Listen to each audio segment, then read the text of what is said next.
Hello and welcome to Mental Health Matters, the show where we take a deep dive into all things mental health and well-being. I'm Dr. Audrey Tang, and today's topic is bibliotherapy, the use of books as a form of therapy for raising awareness, as well as getting some sort of self-help from them. We have on our sister show, Skits and Quibbles, a number of wonderful writers and poets and speakers who come on to talk about the power of words. And because this show is about bibliotherapy, I thought I would share a couple of poems. I'm going to start with one by Andrina Lian, and this is from her anthology called Charred.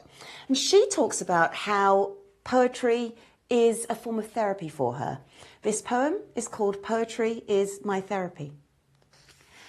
Every time I feel sad, I reach for my notepad. I write a few lines and instantly it clears my mind. Sometimes I'm filled with so much emotion. To me, writing is some kind of potion.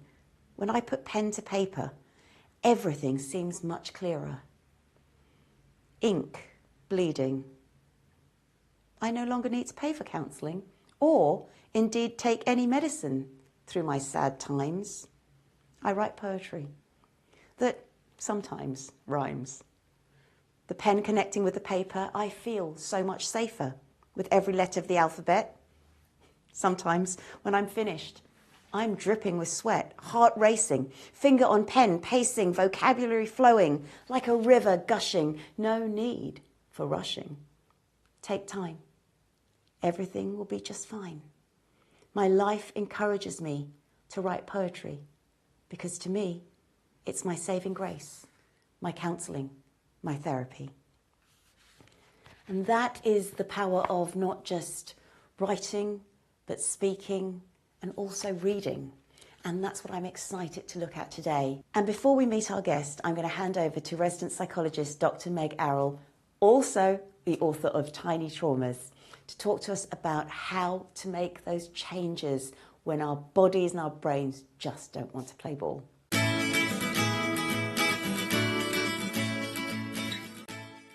Hi, I'm Dr. Meg. It can be incredibly helpful to picture what you want your life to look like, because the mind actually doesn't know the difference between what we imagine and what we experience in the real world.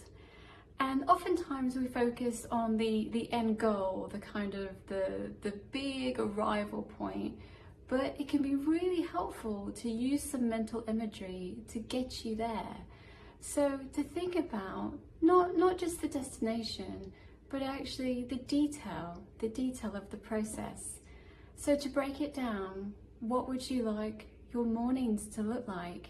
And be as detailed as you possibly can. So when you get up, what do you want that to look like? Now, that could be perhaps having a stretching routine to awaken the day, to go outside with a cup of tea to get some really important vitamin D, which we know boosts mood, to perhaps have some breakfast and think it through. See yourself in that morning ritual as it was. Now follow that throughout the day and interspersed within the day to make sure there are some pockets of self-care there. And we talk about self-care all the time. I prefer to call it self-maintenance. So what are those things within the day we can do to maintain our well-being, which will really help in overcoming an addiction? So that could be a breathing exercise just to activate the parasympathetic nervous system. It could be something like listening to some music that really helps to regulate and process emotional experiences. What are those things that simply make you feel good? Pepper them throughout the day. And then perhaps after work, think about that ritual, that routine. If you work from home, is there a routine that you can integrate so that there's a clear difference between work life and home life? And these things are important because what they do is they give us structure. And when overcoming addiction, structure is incredibly important. So perhaps we move from one room to another. Perhaps we change our clothes, perhaps even take a shower. Again, putting in those little bits of self-maintenance or self-care. And then the evening times, and sometimes those pockets of the day can be the most difficult. So again, think about it, imagine what you want your evenings to look like and plan around that. Whether that is having some time with family and friends, cooking some really nourishing food, all of those things are incredibly important. And then your evening routine in terms of going to bed, your wind down ritual. So we do need time to really wind down from the day. It's very hard just to jump into bed and go to sleep for many of us. So in that, we can think about a good sort of 60 to 90 minutes before going to bed, turning off the screens, again, doing something that really relaxes the mind. And it's different for us all. And I call that our stopping distance. So just like with a car, we know, really how many meters we need to sort of put those brakes on to be able to safely stop the vehicle. It's very similar with sleep. So for you, how much time do you need? What is your stopping distance with regard to going to sleep? And within that stopping distance, again, what kind of little bits of self-maintenance are important? One thing that I use quite a lot is a bit of a brain dump before I go to bed, because our brains are very, very active. And so I just, in no order at all, put all the thoughts I have down on a piece of paper, because then my mind knows it's okay. I'm not going to forget anything. It's all there. Because we do know that good quality sleep can really help on the path of overcoming an addiction. So think about it in detail. What would you like your days to look like? And where can you find those pepperings of self-maintenance and also of joy, as it were? What really brings you that sense of joy? For me, it's having a cuddle with my fur babies. But it can be anything. To be intentional about our behaviors can really help on this journey. Use everything at your disposal and make it as supportive as you possibly can. And to this end as well, think about your social support. So we know from a wealth of research that positive social support can really help us in overcoming some very difficult behavioral patterns. So think about who can be on your team and look at the different areas of your life. So at home, at work, and perhaps sort of within your hobbies or recreational life. And choose one individual to really be on your team. Have a discussion with them about what you're going through, and that I know is easier said than done. And have them really as your cheerleader there or your coach, so that when you are having a difficult moment, you can reach out. This is all about resourcing. Resource yourself up as much as you possibly can to really make that journey as smooth as possible. Bearing in mind, there will often be bumps, and that is okay. Think about your support, think about your resources, and think about your daily routines and activities. These small things can really have a very significant impact. Thank you and take care.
it's my pleasure to have Ina Loum with me. She is a novelist of 5 books, a youth advocate, and she also lectures at a community college.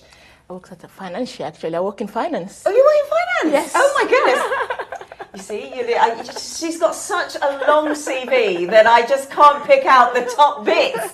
She's an amazing person, and I'm really glad she's here to talk to us about bibliotherapy. Welcome to the show, Ina. Thank you, Audrey. Thank you for having me. Thank you. It's an absolute pleasure.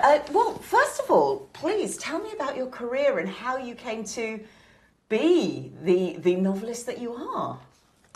Oh gosh, where do I begin? I have trained as an accountant originally, but then life just happened that I started my family. I have children, which is my first and foremost job actually, which is the one I'm most proud of. I am a mother of 3. I took a career break to care for my children. During that career break, I just attracted a notebook and a pen to my busy schedule because it was what kept me going, really. When the kids started school, I've got my notepad and my pen, just started writing things that were just on the mind. First, things that were of interest. And after that career break, now that the children are much older, just recently, 2 years ago, I went back to the financial side of it. Now I'm working full-time, and I'm doing the writing on the side to support a charity, that work I do, to empowering the next generation, really, for children to have a voice, to, someone to look up to inspire, raise awareness, in as much as comforting and entertaining. Yes. So that's all about me, really. Charity work, working full-time, and then as a mother. You're incredible. I don't know how you do it. I just don't know myself. Everyone says, how do you do it? I don't know. You just keep going. You just keep going. But I think you have a real passion. Yes. And that shows. Yes. So that sort of leads me really nicely onto why you do the writing that you do. Why are books so good for raising awareness about mental health? I will answer your question, but before that, I'll just begin with where the book started for me, because books have played a very important part in my life as a child in as much as an adult. As a child, 10-year-old, I had an accident on my leg. I was out of school for about 6 years. So you can imagine for someone who's very active, usually running around and all that, all of a sudden you find yourself immobile. You're in a chair, watching children playing around, not knowing what to do with yourself. And I had 2 major surgeries due to medical negligence. Actually, that's a different story. So my mom took time off to look after me. When I got better, she works as a police officer, you see. When I got better, she had to go back to work. One day, she just came back from work with a cardboard box full of books, just dropped it on the side. I can remember looking at her, I'm like, why is she giving me this? All I want is to go out there and play with the other children. And she's bringing me these books. I looked at her, I looked at the box again. I just left it with a frown. I could see she was heartbroken.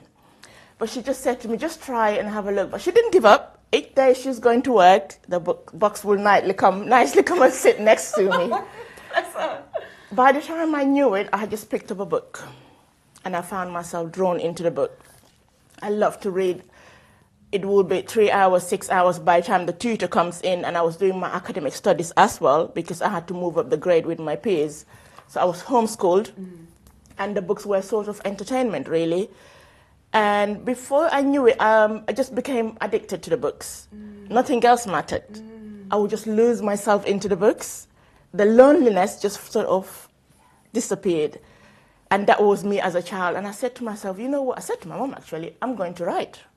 I love her. I could remember as a 23-year-old newly married woman as well, I just looked at my husband and I said, you know what? I would love a retirement home by the sea. Make sure you get me a decking chair and a pen and paper, and I need to write up my books. That's my retirement plan. That's just so lovely. But that was a retirement plan, but before we knew it, next thing I know, COVID came. Oh, yes. So we had to be at home. My daughter wrote books, actually. She wrote 2 books, age of 9 and 10. And I was helping her. She said, Mom, since you love to write so much, why don't you write your own books? And I said, actually, I could, I bought a laptop just like that. I left the kid's laptop. Next thing I know, it got delivered, and I started typing. I didn't look back since. Yeah. That's how we have the 5 books. Yeah. It kept me company.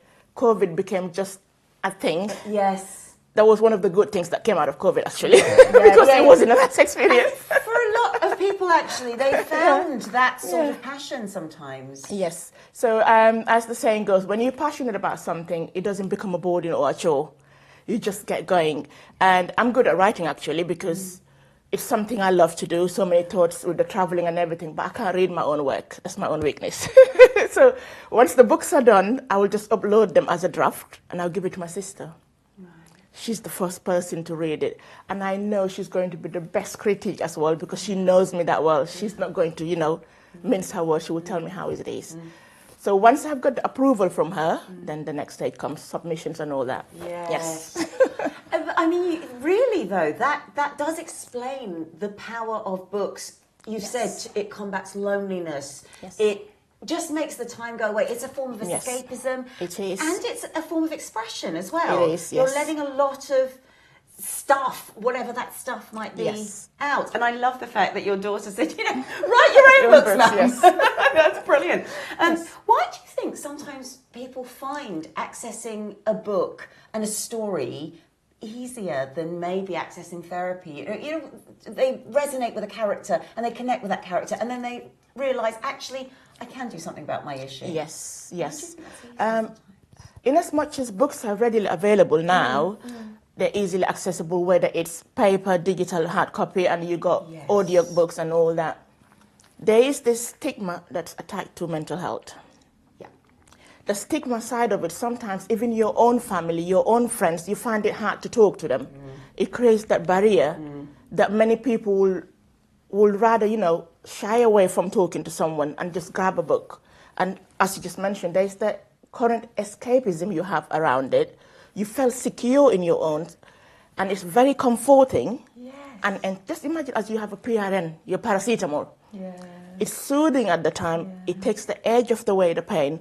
But then again, what I say is, it's not the ultimate cure. Of course. That's the pitfall of it, though, having to, hide behind the books, not looking for, clinical help, because it's only for the short term. Yes, books are good. I do recommend books, but only for the short term. If you think it's not going away, and all those shadows, all those clouds are coming back to you, seek help. Yes. Try a trusted friend. But basically, it's the stigma that surrounded mental health. That's so important. And actually, I've conducted so many interviews on this show. You're the first person to talk about the feeling that you get from reading the book, the comfort. And a lot of people say they found somebody that resonates with them, a character that they connected with, but it's all cognitive. Yes. You talk about I'll come back to that in later, yes. Oh, my goodness, right? And now, I know in your own work, you cover both types of bibliotherapy. Now, the two types are, one, it's that story that raises awareness. So it might be a book about bullying that a parent can read and they'll go, oh, okay, I kind of get what my children might be experiencing. Or there's the more clinical, prescriptive kind of self-help type books. And you cover those as well. Yes. What do you want, how do you want to impact the reader? How do you want to help people? Yeah. With that question, a very good question actually, I will answer that separate. Yes, of course. Because when you have, I'm a fictional writer, but with the fiction books, there is this immediate relation you have with the characters, because the writer tends to paint a very positive picture, a picture of hope. And when you read about someone who is going through, it doesn't have to be mental health necessarily, but through challenging times or through betrayal or whatever situation life has thrown at them, you tend to see yourself in that person.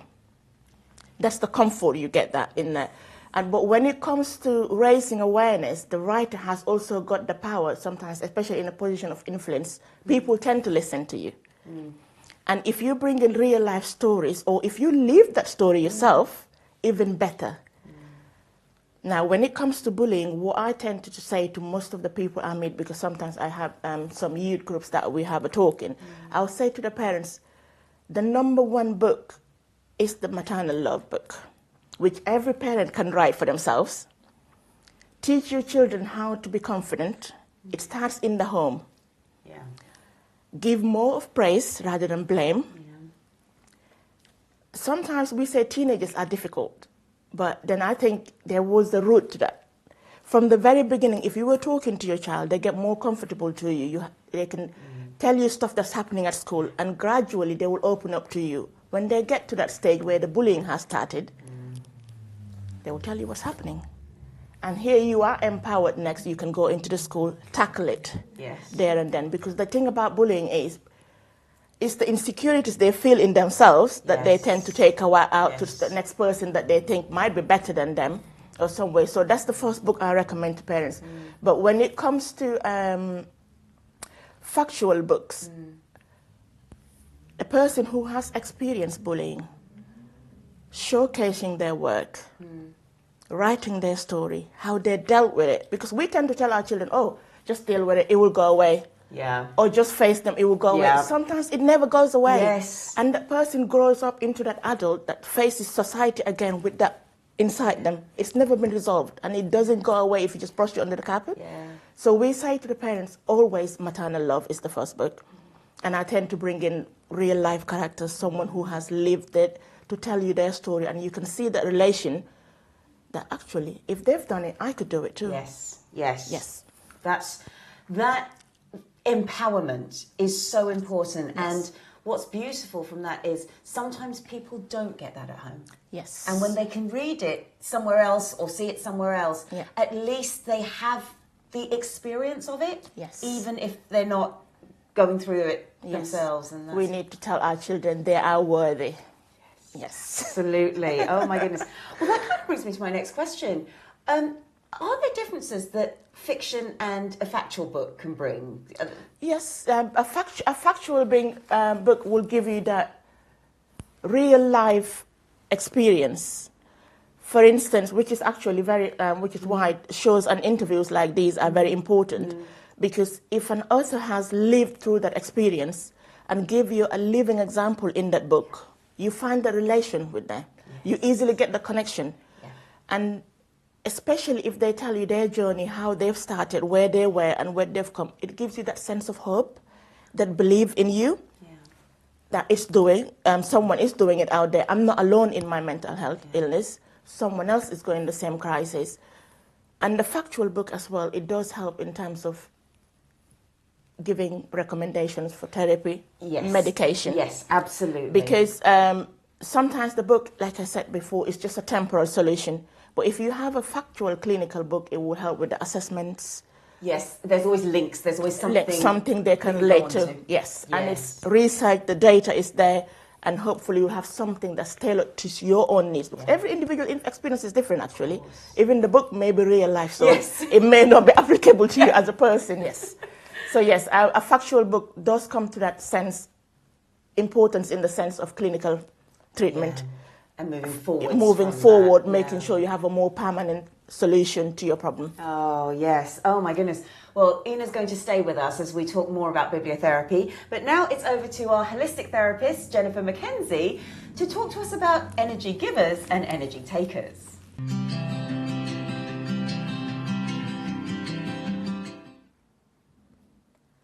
So we're just going to talk about energy givers and energy takers. So let's start with energy givers. What's going to give you energy? Bare feet on the ground, otherwise known as grounding or earthing. Get your socks and shoes off. Get your feet on the grass, the sand, the earth, and feel the energy charging up through your feet. Sunlight. The sun is like a supercharge for your energy. You go outside, put your arms in the air and feel the sun recharging your body. Exercise, moving is another way to give yourself energy. Move your body in however you want to move your body. Hydration, one thing that we often miss out. Drink lots of water, keep yourself hydrated. Fresh air, that's a given really. I don't need to explain that. Being present, so being in the moment, being present in your life and being present in what you're doing. Getting enough sleep. Laughter. Laughter is a great medicine and it's a great way to boost your feel-good hormones as well. Now, energy takers. So what's going to give you less energy and bring your vibration down? People pleasing, I know a lot of you do that. I'm one of them, or recovering. Overworking, pushing yourself and pushing yourself harder and harder is going to deplete your energy levels. Too much screen time, so limit the amount of screen time that you have. Maybe like set a timer for when you're having a look on social media or playing a video game or what have you, and set a timer so you can reduce your screen time. Having clutter around, so clearing your space is going to boost your energy. Having clutter around, it's cluttered space, cluttered mind. And being stagnant is going to give you less and bring your vibes down and give you less energy as well. So let's look energy takers and let's look at the ways that you can boost your energy.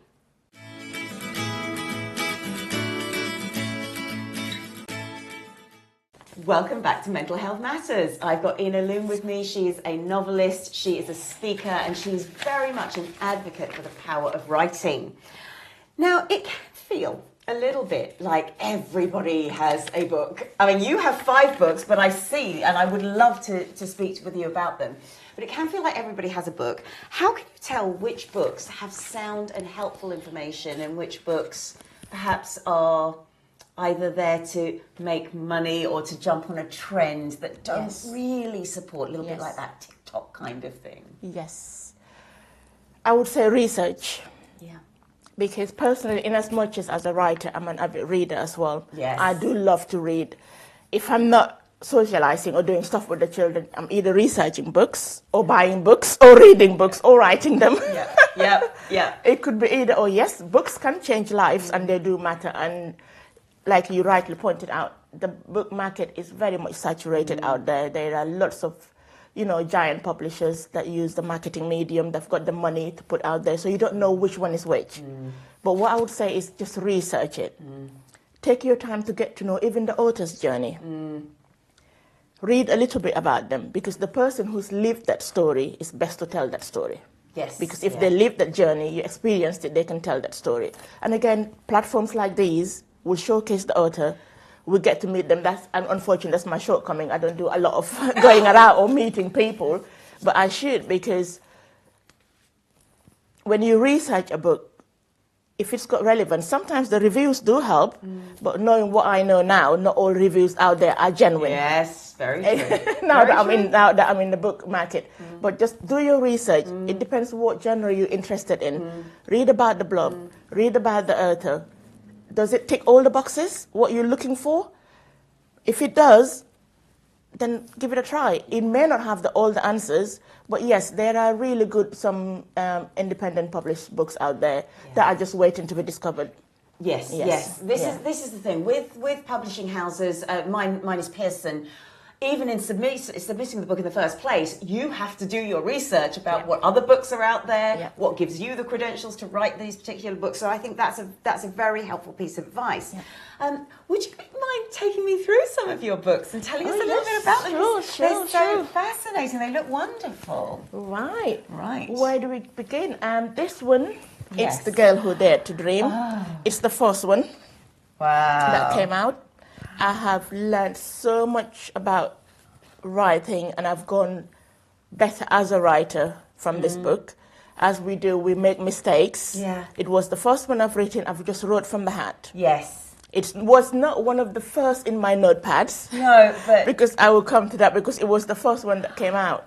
Wow. And I would say for inspiration, for motivation, that's the book I will recommend, because it's hugely entertaining. And it's fun to read. It will comfort the reader. And it's, it's relatable in many ways. Yes, fabulous. It's relatable in many ways. Like I said, skimming the back, and it looks very exciting. It's like a modern day Mills and Boone. It's a modern day romance. You've touched that topic. As a teenager, I've read so many Mills and Boones. They actually inspire my writing. So you can imagine the genre. And especially, a customer rang me the other day and said, you know what, I'm a Danielle Steele fan, but when I read Girl Who Dared to Dream, I couldn't just put it down. I didn't know what to say, because I'm a Danielle Steele fan myself. Yes, me too. There you go. And I'm like, to have one of my books compared to Danielle Steele, Yes. You know, that was something. So that was one of the first I have written. Wow. Written out, and you know, I would recommend it for comfort, leisure reading, and it's quite entertaining. Oh, fantastic. So that's Yes. the Girl Who Dared to Dream. Yes. And your other books, we've got... And we have, that is... Oh, these are the children's I've got children's book books. as well. Oh, fabulous. This one is The Bleeding Heart. Oh. Mental health, written all over it. For parents, highly recommended. Right. It's an exemplary story of resilience and survival, because it's modern day society. For instance, someone could be suffering mental health. The parents do not know. Yeah. Or we Often. brush, often. Yes. Or we can brush you down. I will leave it to the professionals to go on it in detail, but we can brush you off and say, oh, just being a teenager, or they're just having tantrums. No. This is that one. The Bleeding Heart. It didn't have much to say, but just wanted to be discovered, the parent or the person to read. It's a story of a young person who has suffered mental health all throughout their lives, but it was never discovered. So when it showcased as an adult, everyone was shocked, wondering, no, it couldn't be. Oh, not them. But they had gone far too deep then to be rescued. Yes. That's The Bleeding Heart. I And highly recommend it. I think that sort of story is really important, because that can almost start that conversation that parent needs to have.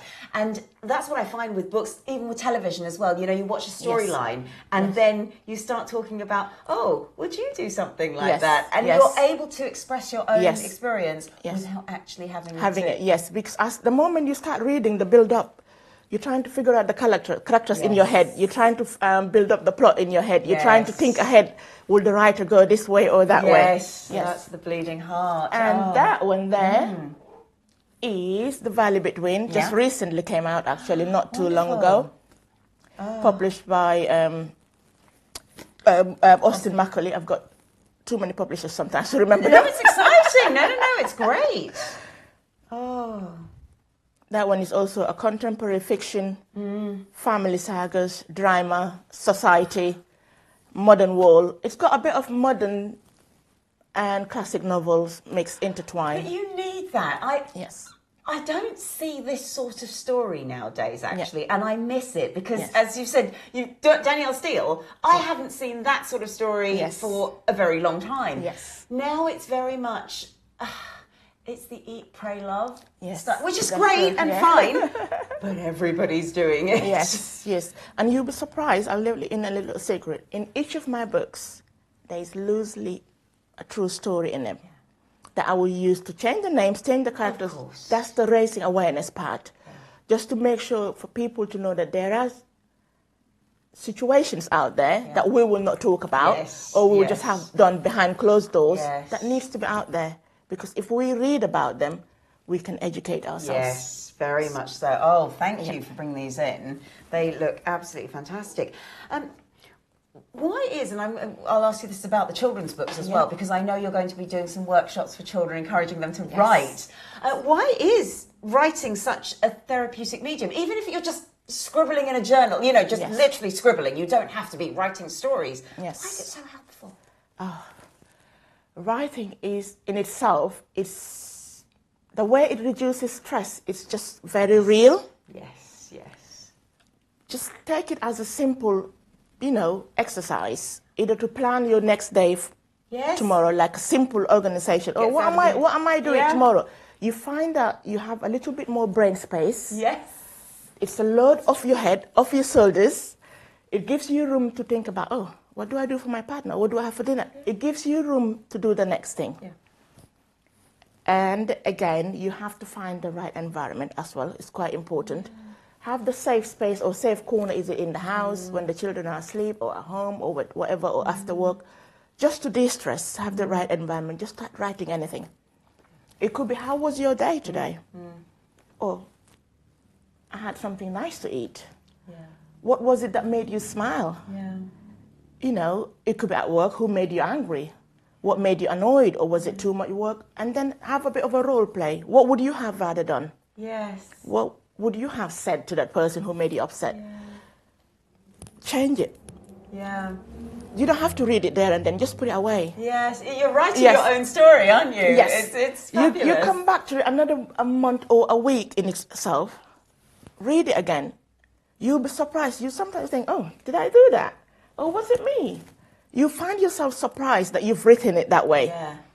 So you can say to yourself again, if I was to write it again, write that same piece of information, what would I have done? I love that. How would you have written it? Fabulous piece of advice there. And again, role play comes in it. Okay, let me switch it around. If I was character A, now I'm character B. Yeah. Have that role play. And then again, you don't have to even read it yourself. Give it to someone else to read it for you. It could be a close friend, a family. And then again, I find that libraries are the best place to start. Yeah. Visit your local library more. Yes. Have a little corner to yourself. Just pen and paper. Some people have the notepads and iPads. I'm more of a paper person. I am Yes, exactly. I'm I the would rather same. have that physical paper. Yes. Once I get... It's funny, I've got some of my journals. When I look at the things I've been writing, because I'll give you another story. When my daughter's 16 now, but when she was at the age of 2 months old, she suddenly fell ill. We had to end up in intensive care. Oh, no. For some reason, she wasn't born like that, but they discovered a hole in her lungs. Oh, no. And so you can imagine the trauma for the parent. I was from size 14 to size 8. My wall just turned upside down. That was one of the reasons I had to give up my career, actually. Yeah. I was working full time. I just began to forget everything else. I wouldn't know my left to right. And she was on antibiotics for 2 whole years. I have to write things down. And on top of it, her older brother was diagnosed with autism. Oh, no, gosh. So it's just another thing to... So it was another thing. So for Yeah. me, that's how writing actually came even more in the beginning before the books even came out. So to make sure I remember everything else, I have to write it down. Yes. If I didn't write it, it didn't happen. Yeah. I started forgetting everything else.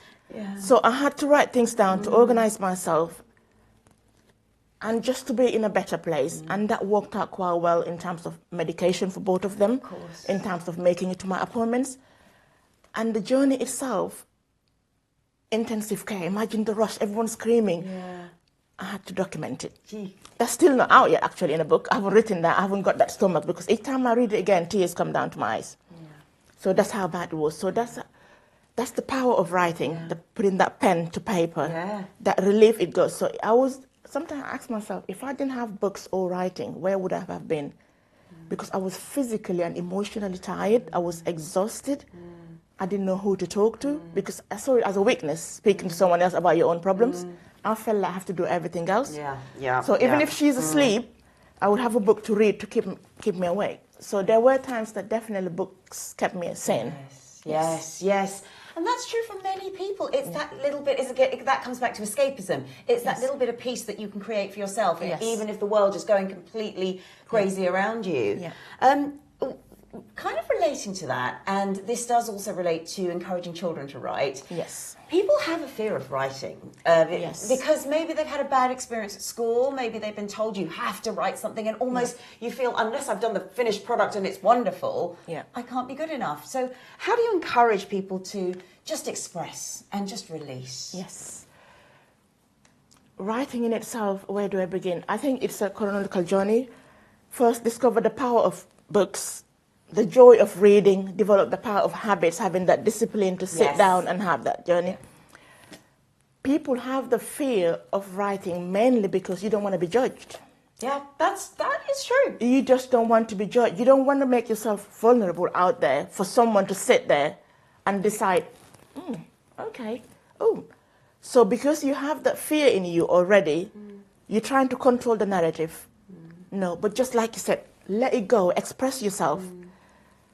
If it is good enough for you to read it, what's important, though, I would recommend have a good editor behind you. But when it comes to the story, let it flow. It's your story and you've got the right to tell it. Yes. No one else out there can tell your story more than yourself. Just have that self-belief that, you know what, you've got the willpower to write that story. It doesn't have to come out today, and it doesn't have to be perfect. If it's not perfect, it's okay, because writing is a gradual process. Personally, I wanted to write since when I was, 15, 16. how old am I? I'm in my 40s now. It took me 30 good years to harness that talent. And when the first book, I was ready to get it out, I didn't think about whether it get a publisher, what will people think about it. When I read it again, I could see myself smiling. I'm like, okay, if it's good enough, and my sister said to me, really, look, actually, my mom read it as well. I'm like, Mom, no, you're not meant to read this. Not for you. So what I would say to people is, take it a day at a time, baby steps. It's one step at a time. Write a page today, a page tomorrow. It's a gradual process, and it doesn't have to be perfect. No. And No. you can always seek help. And writing does help, because it's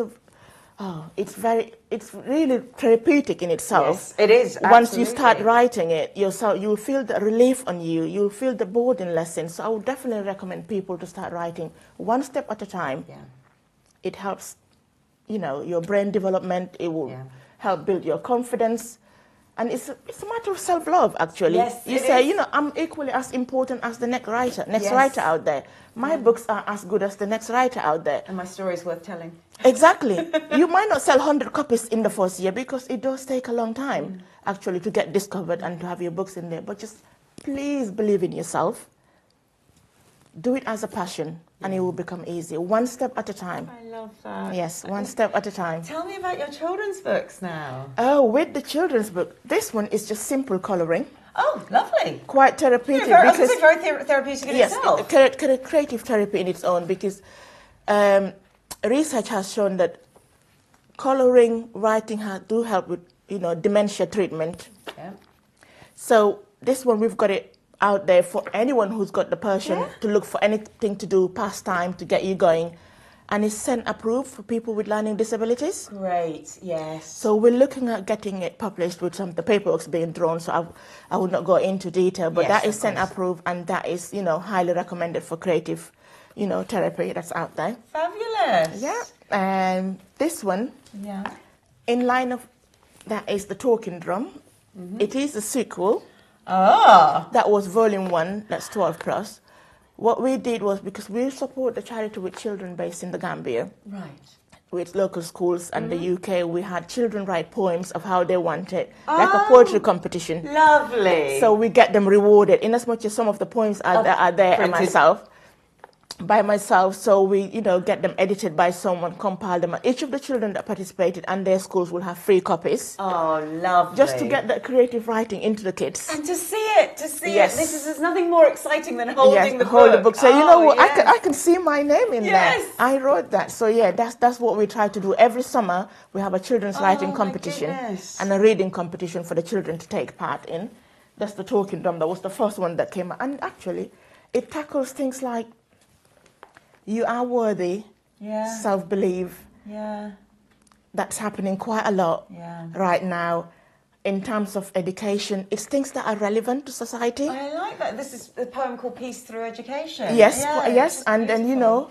life and hope, life and Yes, love, and yeah. then there's one that says stop the trafficking, right to education, wow. don't you give up. It's motivating in its well as Yes. well.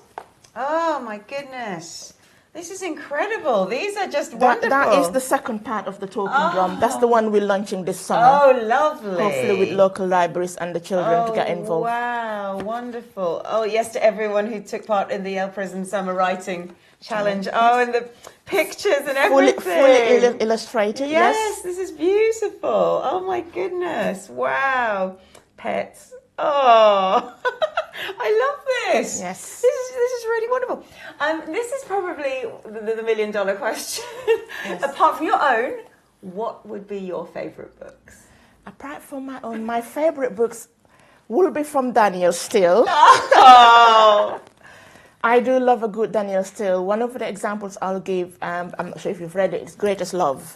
I haven't read that one, but I do know. Grace. Was it made into a film? If it was made into a mini-series, I might have seen it. I'm not sure if it's gone into ministry, but I read the book itself. Yeah. The story itself is quite relatable, even though it was many Yes. years Yeah. ago.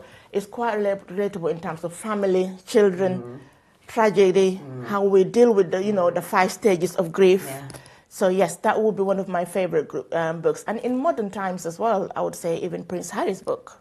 Yeah. that is mental health in itself. Yep, family, conflict. Yes, conflict. Yes. That is a source of healing. Yeah. I think that was the right step to healing for me. That's what I thought. Having to have that courage to write it down. It may not be everything, but I think it's a step in the right direction. Oh my goodness. Yes. Oh, well, I could talk to you all day. Yes. You will come back again. I will come back again. Fabulous. But I will also, even in as much as, just to close, to conclude, Yeah. I would say to everybody, you know what? Books are powerful. They are only comforting when it works for you. Every individual story is different, but it's not the replacement for clinical help. If you feel like the shadows are closing in, and if you feel like you just can't deal with it anymore, please seek help.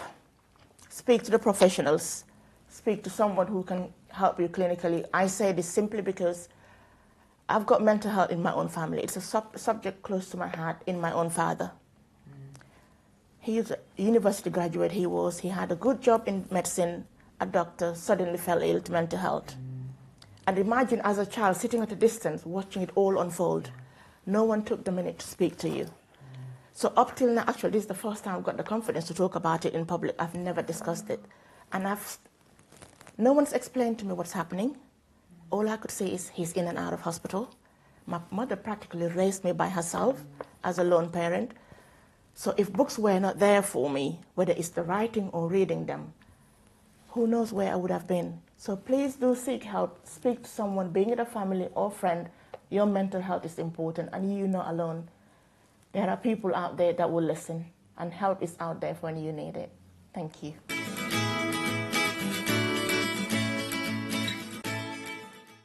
In Business Boost, it seemed appropriate, because we are talking about bibliotherapy, to talk about my book, so it's a cheeky plug here. This is the Head, Heart, Gut trilogy of leadership, and all of these books come with practical, accessible, easy to apply tools that you can use yourself, you can use them with your teams, you can even use them with your family team if you want to. And I thought I'd give you a little bit of an example from each of these books. So mindfulness is the head, and we obviously need the head for clarity. So my quick tip from decision making, which you'll find in this book, is when you're trying to decide in a restaurant, what shall I have? If you're like me, I look at the menu and I think, oh my goodness, I don't know, there's so much choice. Then I look at what other people are having and I think, oh, I want to have what they're having. But if you can narrow it down to two choices, and if you can ask yourself quite simply, pick one of those, and if this was the only choice, would I be okay with that? And if the answer is yes, choose it and get on with the rest of your meal, enjoying the time you're having with the people that you're spending that meal with. So that's my quick tip from decision making. So that's the head. But the heart is well-being. And when it comes to well-being, one of the most important things is we need to have a bit of fun. We don't often do that. So here's a quick little exercise or challenge that you can do when it comes to getting a bit creative and bringing a bit of fun into your day.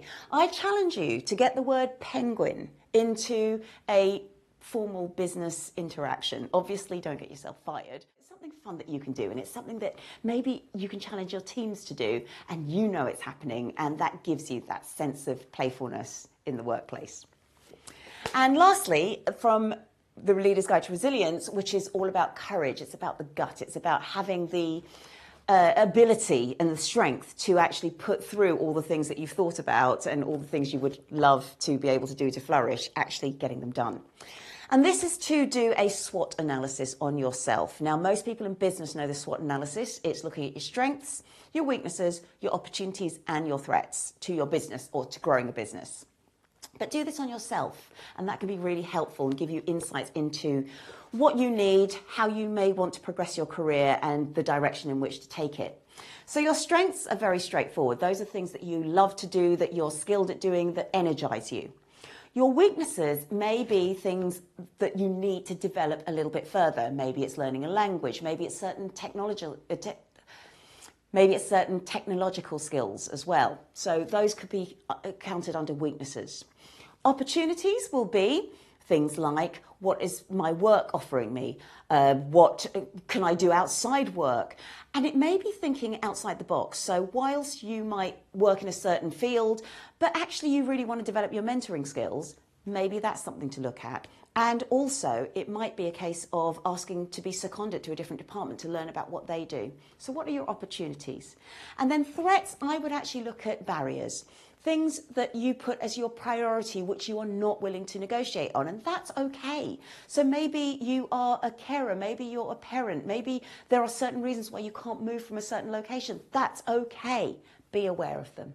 So try the SWOT analysis on yourself, especially at that time when you're trying to make those career decisions or those bigger decisions that affect other pathways in your life, and see how that goes.